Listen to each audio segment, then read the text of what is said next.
Are you saying that they were keeping these anomalous species in containment and you released them? Joe, when I tell you I'd sifted through hundreds of these different encounter stories, dozens of mission documents under Operation Blue Moon, dealing with the extinction and extraction of these anomalous species. These agencies had been hunting them down for generations, bringing them to special containment centers for species preservation. And as I sift through hundreds of these encounter documents, I find the coordinates of an anomalous species containment facility labeled Pandora's Box, which had been holding hundreds of these different anomalous species that had been tracked over the years. And while And you went to the facility? Joe, I just needed to see it for myself. I'd headed straight to the coordinates of the facility, and as soon as I'd walked inside, you'd sort of just wished you hadn't. Shivers are just going down my spine as I'm standing in this dark, ambient facility with just hundreds of these containment units holding all these creatures. I mean, the things I'd seen, Joe, as I'd walked through these corridors, all these creatures that I'd just been reading about were now staring me in the face. And as I proceed to walk down this assorted aisle of what I've once thought as myth, I look at each one of them as they stare back at me. I see the horrific two-horned devilish creature from Thomas's encounter.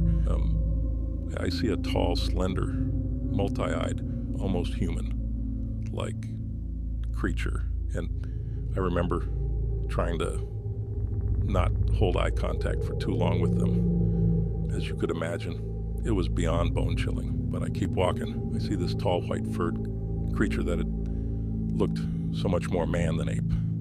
I'd felt bad he was contained. As I'd kept walking, I'd seen dozens of these monstrous, man-like creatures that had stood upright. Then there were the aquatic phenomena. I'd seen a tentacled, ferocious shark-like creature with a horrific set of teeth, enormous spiders and serpents, some of which so big they'd had custom holding tanks, large-headed, tarantula-legged creatures. But as I'd gotten to the back of the facility, I see a huge grated door labeled "Do Not Open," and boy, do I wish I'd hadn't. But tired of the lies, I just wanted no stone unturned. And I scanned that key card once more, and I'd opened the door. As soon as I'd locked eyes with this creature, I'd came to the gut-wrenching realization of why he was in a secured unit. What happened? Joe, I couldn't move. I mean, I was physically frozen. I couldn't step closer if I wanted to. I was just locked into the gaze of this serpent-eyed creature with the scaled skin body of a man. It felt like it was inside my head. And as my breath patterns started changing and my body began taking uncontrollable steps in the other direction, I'd realized it had taken over my central nervous system. I'd tried to resist my body's movements, but this creature was operating through me. And I walked in trembling fear back through these corridors with no idea where I was headed, right up to a control panel that had been labeled Containment Unit Protocols, and fighting with every ounce of my being to stop it. My hand went straight to the emergency release button and pressed it, and I just heard the doors of all of these containment units open.